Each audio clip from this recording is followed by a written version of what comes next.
दुशाना ने अपने चारों तरफ देखा, लेकिन उसे कोई भी दिखाई नहीं दिया।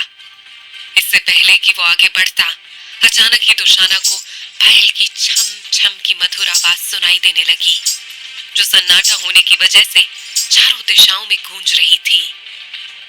दुशाना ने एक बार फिर से चारों तरफ गौर से देखा, लेकिन इस बार भी उसे कोई दिखाई नहीं दिया। तो दुशाना ने भारी आवाज में कहा, मैं जानता हूं कि तुम यही कहीं हो, इसीलिए तुम्हारे लिए यही बेहतर होगा कि तुम मेरे सामने आ जाओ। दुशाना ने जैसे ही ये कहा कि तभी जोर से बिजली चमकी और पहले से भी तेज हवा चलने लगी। देखते ही देखते एक घूमता हुआ हवा का बवंडर दुशाना के सामने आया और उसमें से एक साया दुशाना के सामने प्रकट हुआ। इससे पहले कि दुशाना कुछ भी कहता, उसने देखा कि वो साया नहीं बल्कि मंडोलिका खुद है। ठीक दुशाना के सामने मंडोलिका खड़ी थी और उसके चेहरे पर एक अलग ही अभिमान दिखाई दे रहा था। तो वहीं ठीक वैसा ही अभिमान दुशाना के चेहरे पर भी साफ दिख रहा था। तभी दुशाना ने मंडोलिका से एक अजीब सी मुस्कान लिए कहा, मुझे पता था ये तुम ही हो, लेकिन मेरी एक बात ध्यान से सुन लो मंडोलिका, इस बार तुम मुझे धोखा नहीं दे पाओगी। दुशाना की इस बात पर मंडोलिका जोर जोर से हंसने लगी और उसकी हंसी चारों दिशाओं में गूंज गई। माहौल और भी ज्यादा डरावना होने लगा था और उसके मात्र हंसने की आवाज से ही आसपास के कुत्तों ने रोना शुरू कर दिया था। तभी मंडोलिका ने चेहरे पर एक अजीब सा भाव लिए कहा, उम्मीद नहीं थी दुशाना कि तुम्हें आजादी मिल जाएगी। इस पर दुशाना के चेहरे पर एक शातिराना मुस्कान दौड़ गई और उसने मंडोलिका से कहा, मुझे आजाद होने से भला कौन रोक सकता था, और तुम जानती हो मंडोलिका कि मैं क्यों आजाद हुआ हूँ। इस पर मंडोलिका अभी कुछ कहती, इससे पहले ही दुशाना ने कहा, मैं आजाद हुआ हूँ ताकि तुम्हें अपना गुलाम बना सकूं। ये कहते हुए दुशाना के चेहरे पर एक शातिराना मुस्कान दौड़ गई और उसके चेहरे पर अहंकार के हाव भाव साफ दिखाई देने लगे। लेकिन जैसे ही मंडोलिका ने दुशाना के शातिराना इरादों को सुना, तो वो बुरी तरह भड़क गई और उसकी बड़ी बड़ी गहरी आंखें लाल होकर चमकने लगी। हद से ज्यादा गुस्से की वजह से उसके चेहरे के हाव भाव बदलने लगे और उसका चेहरा काफी खौफनाक हो गया। जो मंडोलिका पहले मीठी आवाज में नजाकत से बात कर रही थी, अचानक ही इस बार उसने अपनी भयानक आवाज में कहा, तू मुझे गुलाम बनाने की सोच रहा है। मंडोलिका बुरी तरह से क्रोधित हो चुकी थी और उसके भयानक क्रोध का असर मौसम पर भी होने लगा था। अचानक ही तेज हवाएं तूफान में बदलने लगी और चारों तरफ धूल मिट्टी उड़ने लगी। तूफान की वजह से पेड़ इतने जोर जोर से हिल रहे थे जैसे अंधेरे में बड़े बड़े दानव नाच रहे हों। और देखते ही देखते पूरा का पूरा आसमान काले रंग के भयानक चमगादड़ों से घिर गया, जिसकी वजह से चारों तरफ बेहद खौफनाक मंजर हो गया। दुशाना और मंडोलिका दोनों ही एक दूसरे को ऐसे घूर घूर कर देखने लगे जैसे दो भूखे शेर एक दूसरे के खून के प्यासे होकर एक दूसरे को देखते हैं। दोनों की आंखों में एक दूसरे के लिए हद से ज्यादा नफरत दिखाई दे रही थी। दुशाना और मंडोलिका दोनों ही एक दूसरे पर झपटने के लिए पूरी तरह से तैयार थे कि तभी अचानक ही अत्यंत और अग्रानी बाबा वहां आ गए। वो उन दोनों से थोड़ी दूरी पर थे। इस पल दुशाना का पूरा ध्यान सिर्फ मंडोलिका की तरफ होने की वजह से उसे अत्यंत और अग्रानी बाबा की उपस्थिति का आभास नहीं हो पाया। पर अत्यंत और अग्रानी बाबा दोनों दुशाना को इस तरह देखकर चौंक पड़े थे और दोनों को कुछ भी समझ नहीं आ रहा था। तभी मौके का फायदा उठाकर उन दोनों ने एक दूसरे की तरफ देखा और अग्रानी बाबा ने अत्यंत को आंखों से ही कुछ इशारा कर दिया और फिर एक ही झटके में दोनों ने तेजी से अपने अपने झोलों में से मुट्ठी भर राख निकाली और बिना एक पल गंवाए दुशाना के ऊपर छिड़क दी, जिससे दुशाना तेजी से उन दोनों की तरफ मुड़ा। उस राख के प्रभाव से दुशाना तड़पने लगा और उसने करहाते हुए कहा, ओह, तुम दोनों हो यहाँ, लेकिन ये समझने की भूल कभी मत करना कि तुम जीत गए। अभी तो मैं जा रहा हूँ, लेकिन जल्द लौटूंगा। बस एक बार मैं उस किताब को हासिल कर लूं, तो तुम में से किसी को नहीं छोड़ूंगा। इससे पहले कि अत्यंत अग्रानी बाबा कुछ भी कहते, पलक झपकते ही दुशाना वहां से गायब हो गया। और उसके गायब होने के बाद उन दोनों ने जैसे ही मंडोलिका को देखना चाहा, तो वो भी जब तक गायब हो चुकी थी। उन दोनों के गायब होते ही चमगादड़ भी आसमान में पूरी तरह से गायब हो गए और धीरे धीरे आसमान पूरी तरह से साफ हो गया। मौसम भी अब शांत हो चुका था और तूफान थम चुका था। चारों तरफ शांति देखकर अत्यंत और अग्रानी बाबा ने राहत की सांस ली। और तभी अत्यंत ने अग्रानी बाबा से कहा, बाबा, इस दुशाना का कुछ न कुछ तो करना ही पड़ेगा। इस पर अग्रानी बाबा बोले, शांत हो जाओ अत्यंत, समय आने पर सब हो जाएगा। अभी हमें यहाँ से चलना चाहिए। अग्रानी बाबा के कहने पर अत्यंत भी शांत हो गया और फिर दोनों एक साथ चले गए। एक तरफ अग्रानी बाबा और अत्यंत के कारण दुशाना गायब हो गया था, तो वहीं दूसरी तरफ पुरोहित जी के घर में रोहित अपनी हॉरर कहानी पूरी सुना चुका था, जिसे सुनकर तीनों लड़कियां काफी डरी हुई थीं। तीनों के हाव भाव से साफ पता चल रहा था कि उन्होंने कहानी पूरी गंभीरता से सुनी थी। उन तीनों की धड़कनें काफी तेज चल रही थी और इतने सर्द मौसम में भी तीनों ही पसीने से नहाई हुई थी। लेकिन सचिन कुछ अलग ही दुनिया में था। वो किसी भी बात पर कोई भी रिएक्शन नहीं दे रहा था कि तभी अचानक सचिन खड़ा हो गया और चेहरे पर बिना कोई हाव भाव लाए ही एक मैनिक्विन की तरह खिड़की की तरफ बढ़ने लगा। उसकी चाल किसी आम इंसान की तरह न लगकर एक रोबोट की तरह लग रही थी और वो खिड़की पर पहुंचकर बाहर की तरफ देखने लगा। जब रोहित ने उसे इस तरह स्टैचू बने हुए खिड़की पर खड़े होकर बाहर की तरफ जाते हुए देखा, तो उसने मन ही मन में सोचा, ये अचानक सचिन को क्या हो गया? जैसे उस दिन ये छत पर एक सम्मोहित हुए इंसान की तरह एक दीवार पर चले जा रहा था, कहीं उसी दिन की तरह तो नहीं हुआ ऐसे आज भी? मुझे जाकर देखना चाहिए। काशवी, मिताली और मायरा भी सचिन को ध्यान से देखने लगे। अरे सचिन, क्या हुआ? तुम ऐसे कहाँ जा रहे हो? मिताली ने सचिन को आवाज देते हुए कहा। सचिन रुक यार, इतनी रात को कहाँ जा रहा है? रोहित ने भी आवाज देते हुए कहा। जब उन सभी के कई बार आवाज देने पर भी सचिन ने कोई जवाब नहीं दिया और एक बुत की तरह बाहर की तरफ देखता रहा, तो वो सभी घबरा गए और उठकर धीरे धीरे उसके पास चले गए। सभी के दिलों की धड़कनें बहुत तेज चल रही थी और चेहरों के रंग उड़े हुए थे। रोहित उसके पास गया और उसे आवाज देते हुए कहा, सचिन, तू अचानक उठकर यहाँ खिड़की के पास क्यों चला आया? लेकिन जब सचिन ने कोई भी जवाब नहीं दिया, तो रोहित ने उसके कंधे पर हाथ रख दिया और जैसे ही रोहित ने उसके कंधे पर अपना हाथ रखा, तो सचिन अचानक ही उन सबकी तरफ अपनी आंखें चढ़ाए हुए मुड़ा और भयानक आवाज में बोला, कहाँ जाओगे अपनी मौत से बचकर? ये सुनते ही वो तीनों लड़कियां पूरी तरह से चिल्लाने लगी और उनके चिल्लाने की आवाज पूरे घर में गूंज गई। वहां का माहौल काफी भयावह हो गया था। कोई कुछ भी कहता, इससे पहले अचानक से सचिन अपना पेट पकड़कर हंसने लगा और उसे इस तरह हंसता हुआ देखकर वो सभी समझ गए कि सचिन उन तीनों को जानबूझकर डरा रहा था। इससे पहले कि कोई कुछ भी बोलता, वहां पुरोहित जी आ गए और उन्होंने सभी से गुस्से में कहा, क्या हो रहा है ये सब? क्यों इतना हो हल्ला मचाया हुआ है? क्या तुम्हें बार बार समझाना पड़ेगा कि गांव का माहौल कैसा है आज? अगर किसी ने भी पड़ोस में तुम लोगों की आवाजें सुनी, तो क्या सोचेंगे सभी हमारे बारे में? उन सभी ने अपनी अपनी नजरें झुका ली और तभी पुरोहित जी ने एक बार फिर से कहा, अब मुझे तुम पांचों में से किसी की भी आवाज नहीं आनी चाहिए और जितना जल्दी हो सके सबके सब सो जाओ। चलो। ये कहकर पुरोहित जी वहां से चले गए और पुरोहित जी के जाते ही उन पांचों ने राहत भरी सांस ली। तभी काशवी ने हल्का गुस्सा दिखाते हुए सचिन से कहा, ये सब तुम्हारे इस बेकार के मजाक की वजह से हुआ है। ना तुम हम सबको डराते और ना ही हम चिल्लाते।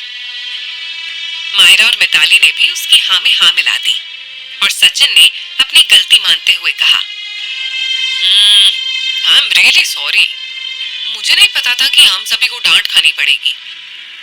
तभी मिताली बोली, अब इससे पहले कि पापा और एक बार आकर डांटे, हमें सो जाना चाहिए। रोहित ने मिताली की हाँ में हाँ मिलाते हुए कहा, हाँ मिताली बिल्कुल ठीक कह रही है, अब जल्दी से सो जाते हैं यार, बहुत हो गया हंसी मजाक। इस तरह एक तरफ तीनों लड़कियां और दूसरी तरफ रोहित सचिन बिस्तर पर लेट गए। कुछ ही देर में वो सभी गहरी नींद के आगोश में चले गए। इधर इंस्पेक्टर वीरेन कुछ देखकर चीखा था और फिर उसने अपने बेडरूम की जैसे ही लाइट जलाई तो देखा ठीक उसके सामने डार्क काले रंग की प्लेन साड़ी पहने और चेहरे पर सफेद रंग का मास्क लगाए हुए उनकी पत्नी बेड पर लेटी हुई थी। साथ ही उसने अपनी आंखों पर खीरे की स्लाइस भी रखी हुई थी और कानों में ईयरफोन लगाया हुआ था जिस पर फुल वॉल्यूम पर गाने चल रहे थे। इसलिए ज्वाला को वीरेन की चीख भी नहीं सुनाई पड़ी। इंस्पेक्टर वीरेन गुस्से में तेजी से उसके पास आए और उसकी आंखों से खीरे की स्लाइस हटाकर फेंक दी, जिससे उनकी पत्नी हड़बड़ाकर उठ गई और अपने कानों से ईयरफोन हटाते हुए बोली, अरे आप कब आए वीरू जी? इंस्पेक्टर वीरेन अभी भी गुस्से में ही थे और उन्होंने कहा, ये सब क्या है ज्वाला, और ये कौन सा टाइम है इन सब चीजों का, बोलो। इस पर ज्वाला इतराती हुई बेड से उठी और स्टाइल से बोली, आपको कितनी बार कहा है हमें ज्वाला मत कहिए, देखिए माय नेम इज जो। अभी ज्वाला इतना ही कह पाई थी कि उसकी बात को बीच में ही काटते हुए इंस्पेक्टर वीरेन ने गुस्से में कहा, तेल लेने गया तुम्हारा नाम, जल्दी से उठो और जाकर सबसे पहले अपना हुलिया ठीक करके आओ, उसके बाद सो जाओ जल्दी से।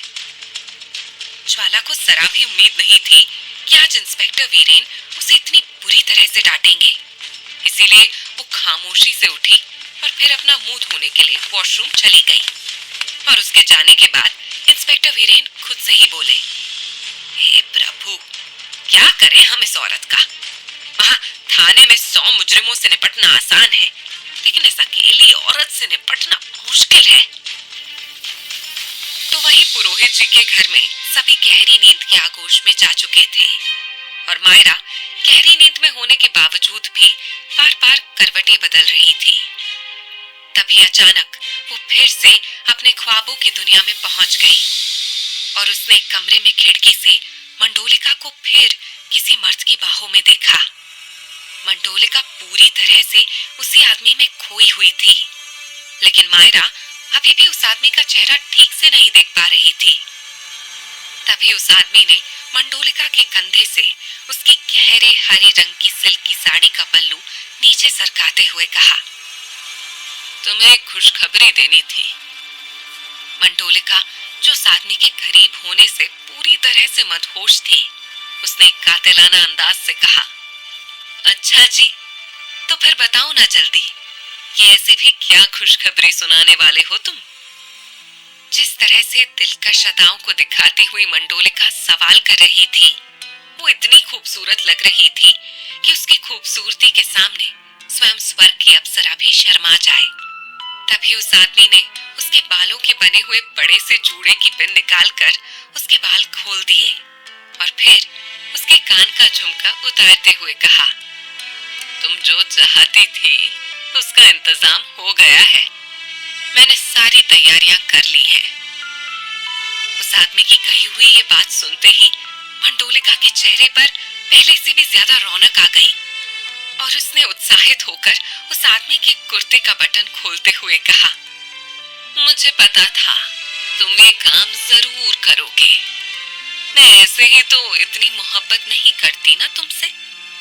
मायरा के देखते ही देखते उस आदमी ने मंडोलिका को उसके खुले हुए लंबे बालों से पकड़कर अपने करीब लिया और मंडोलिका की गर्दन पर चूमते हुए कहा, अपनी जान के लिए तो मैं ये पूरी की पूरी कायनात उसके कदमों में रख सकता हूँ, फिर ये तो छोटा सा ही काम है। इस पर मंडोलिका ने उस आदमी को सीने से लगाते हुए कहा, मैं सब जानती हूँ। तुम्हारी ये जो मेरे लिए मोहब्बत है ना, इसके सामने सब कुछ फीका है। इसीलिए तो तुमसे इतनी मोहब्बत है मुझे।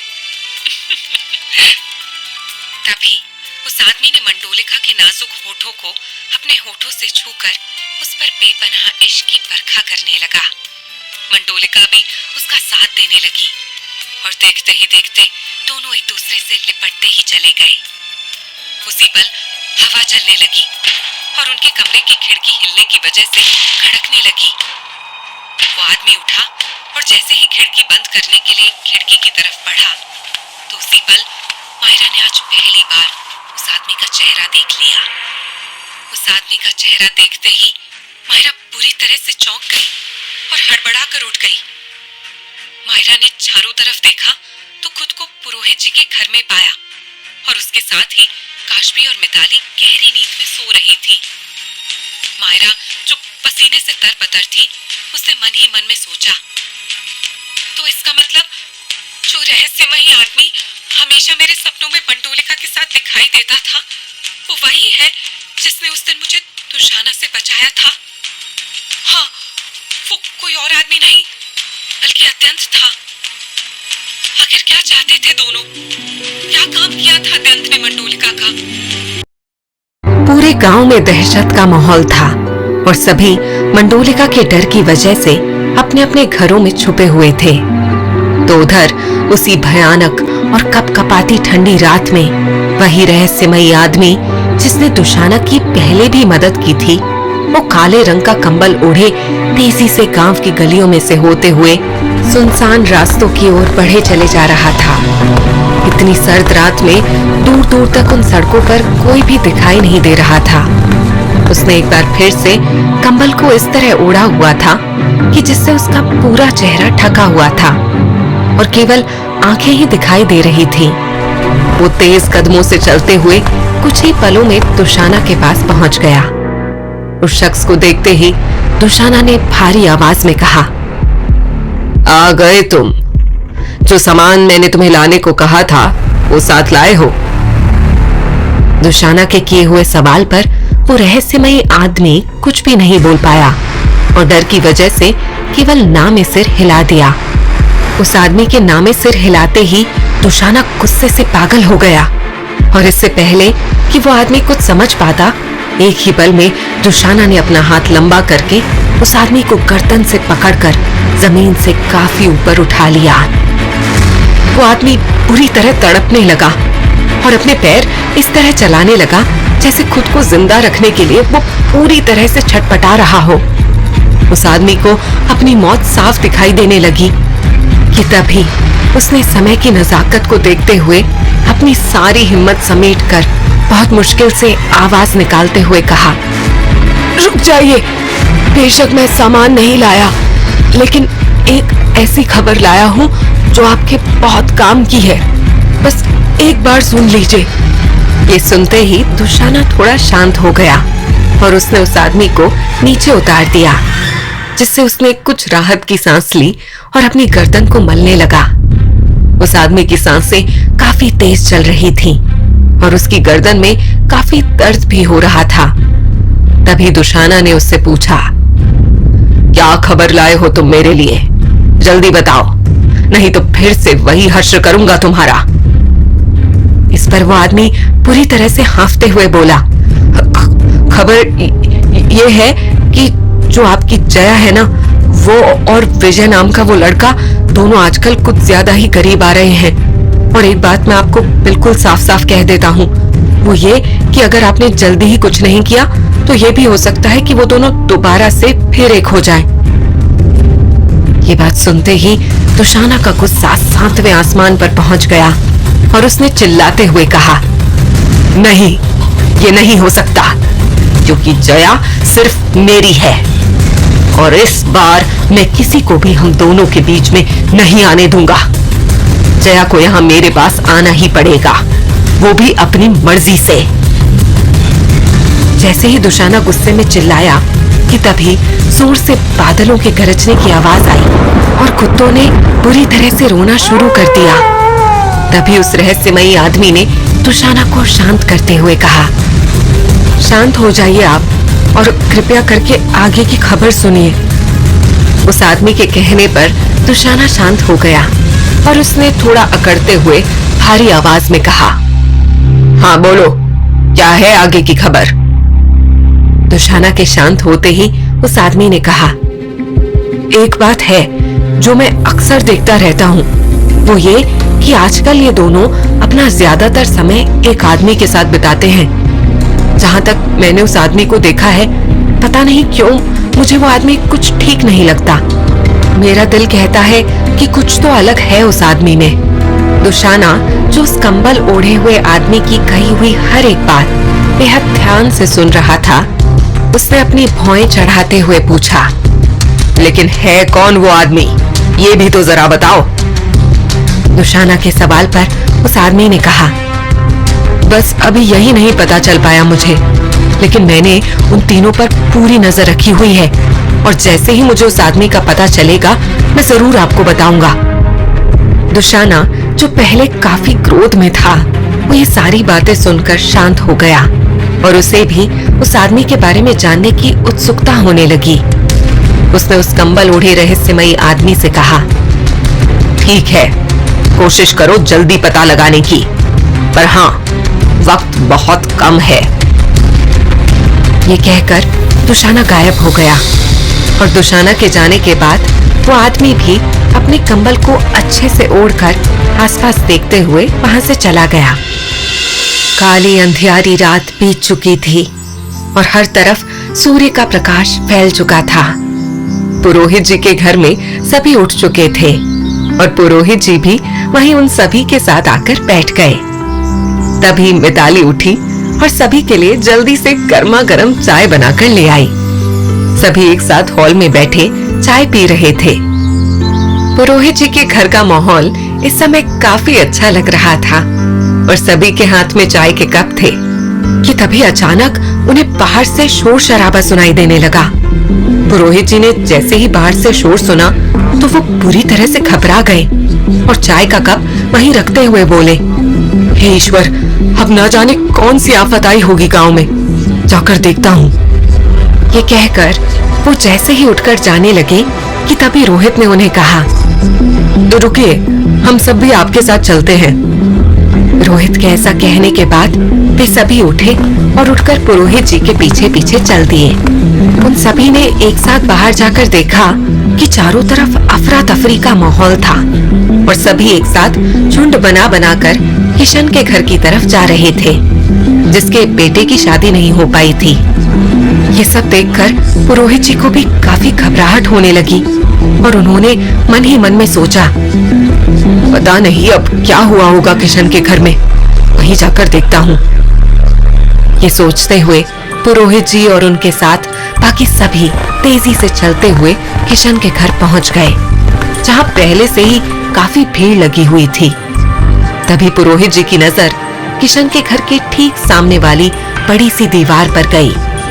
उन्होंने देखा कि उस दीवार पर लाल रंग से बड़े बड़े अक्षरों में लिखा था, इस गांव में अब खुशियां तभी आएंगी जब मुझे वो मिल जाएगा जो मुझे चाहिए।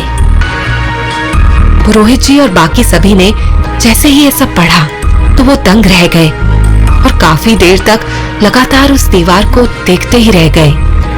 तभी किशन के बिल्कुल पास खड़े एक बुजुर्ग आदमी ने कहा, पता नहीं अब इस मंडोलिका को और क्या क्या चाहिए, गांव के इतने जवान लड़कों को तो पहले ही खा चुकी है, अब और क्या चाहिए इसे। तभी उसी के साथ खड़े दूसरे आदमी ने कहा, सही कह रहे हैं आप काका, अब इतनी ऊंची दीवार पर किससे लिखा है ये तो पास जाकर ही पता चल पाएगा। तभी एक औरत ने मायूस होते हुए कहा, ये मंडोलिका तो हमारे गांव के लिए श्राप बनकर आई है, न जाने कब मुक्ति मिलेगी इससे। वहीं पास में ही खड़े चाचा विद्रोही भी सभी लोगों की बातें काफी ध्यान से सुन रहे थे और जब उनसे खामोश नहीं रहा गया तो उन्होंने और एक बार सभी को समझाने की कोशिश करते हुए कहा, देखिए, हमारी बात पर विश्वास कीजिए, ये सब मंडोलिका नहीं कोई और कर रहा है। अभी चाचा विद्रोही इतना ही बोल पाए थे कि तभी उनकी बात बीच में ही काटते हुए गांव के मुखिया ने कहा, देखिए, आप अपने तर्क अपने पास ही रखिए चाचा। हमें नहीं जानना आपके बताए हुए उस दूसरे शख्स के बारे में। फिलहाल हमारी सबकी बड़ी चिंता मंडोलिका है। समझ नहीं आ रहा है किस तरह उस चुड़ैल से अपने गांव को मुक्त करवाया जाए। चाचा विद्रोही आज भी कुछ नहीं समझा पाए और उन्होंने बिल्कुल शांत होते हुए कहा, ठीक है, जैसा तुम लोगों को ठीक लगे वैसा ही करो। ये कहकर वो वहां से चले गए। उनके जाने के बाद किशन ने सभी को कहा, बस अब और नहीं, अब हमें बनारस से उन सिद्ध पुरुष को यहाँ लाना ही पड़ेगा। सिद्ध पुरुष का नाम सुनते ही सभी के चेहरों पर उम्मीद की एक नई किरण दिखाई देने लगी और तभी एक आदमी ने पूछा, कौन से सिद्ध पुरुष किशन जी? ये बनारस के बहुत ज्ञानी सिद्ध पुरुषों में से एक गिने जाते हैं और मुझे पूरा भरोसा है कि अगर एक बार वो यहाँ आ गए तो इस मंडोलिका को जरूर कैद कर लेंगे। फिर देखना हमारे गांव में खुशहाली ही खुशहाली होगी। किशन ने सभी गांव वालों को बताया। वहां मौजूद सभी आदमियों ने किशन की बात सुनकर ये फैसला किया कि वे सब जल्दी से एक साथ बनारस जाकर वहां से उन सिद्ध पुरुष को यहाँ खुद लेकर आएंगे। ये फैसला होने के बाद सभी वापस अपने अपने घर चले गए। पुरोहित जी और बाकी सभी जो बहुत देर से चुपचाप खड़े गांव वालों की बातें सुन रहे थे, वे सब भी वापस घर आ गए। मायरा और काशवी भी मिताली के साथ उसी के घर आ गई थी। घर आने के बाद मिताली ने काशवी और मायरा की मदद से सभी के लिए नाश्ता रेडी कर दिया और फिर सबने एक साथ बैठकर नाश्ता किया। नाश्ता करने के बाद रोहित अपने कमरे में जूते पहनने के लिए चला गया। मायरा अपने रात वाले सपने की वजह से सुबह से ही बहुत परेशान थी, लेकिन किसी से भी कुछ कह नहीं पा रही थी।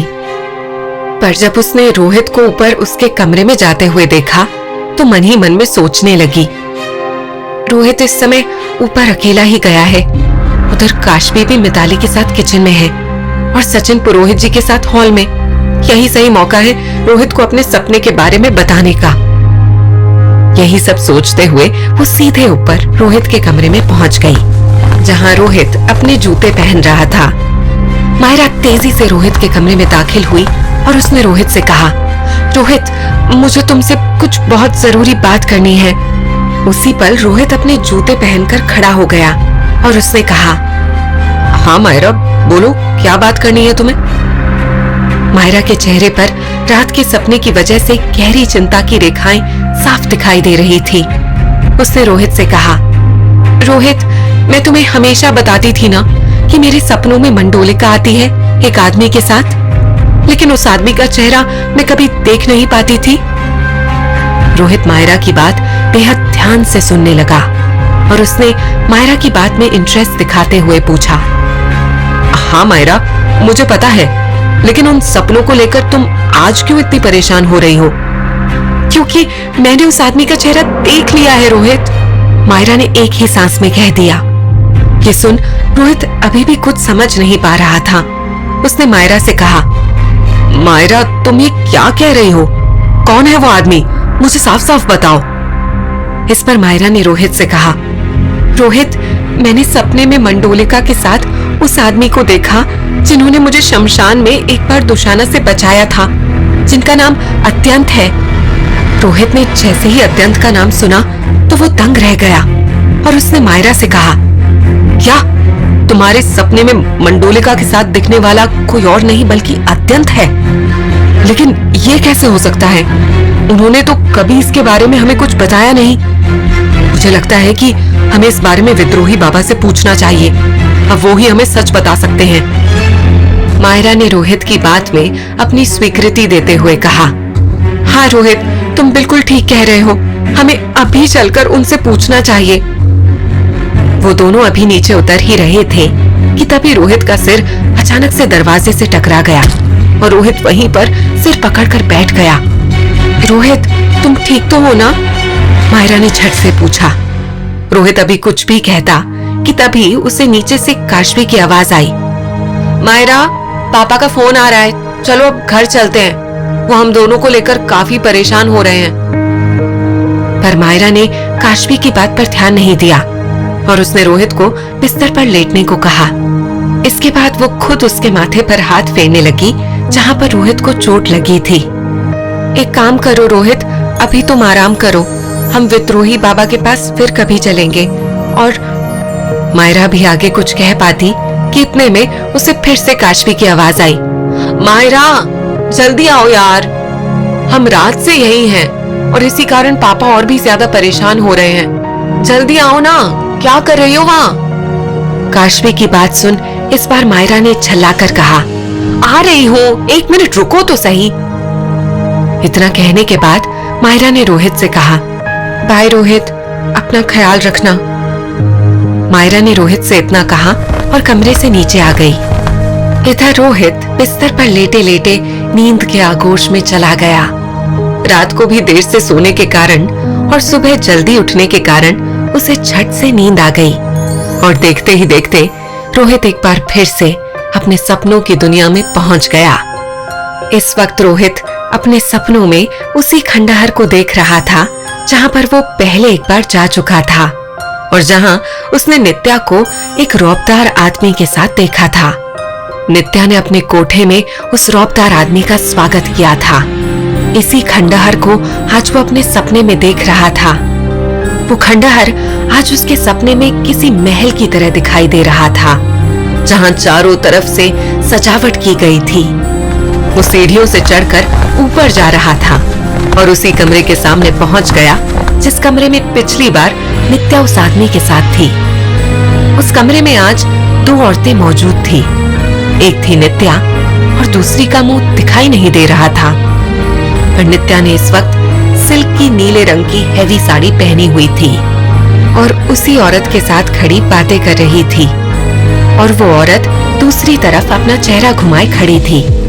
तुम इसी के लायक हो नित्या, तो अब मैं क्या करूं? उस औरत ने कहा। उसकी इस बात पर कुछ सोचने के बाद आंखों में आंसू लिए नित्या ने बेबसी से कहा, मंदाकिनी, तुमने मेरे साथ ठीक नहीं किया और मैं अपनी जगह पर सही हूं। ये कहते हुए नित्या का गला भर आया और उसकी आंखों से आंसू बहने लगे।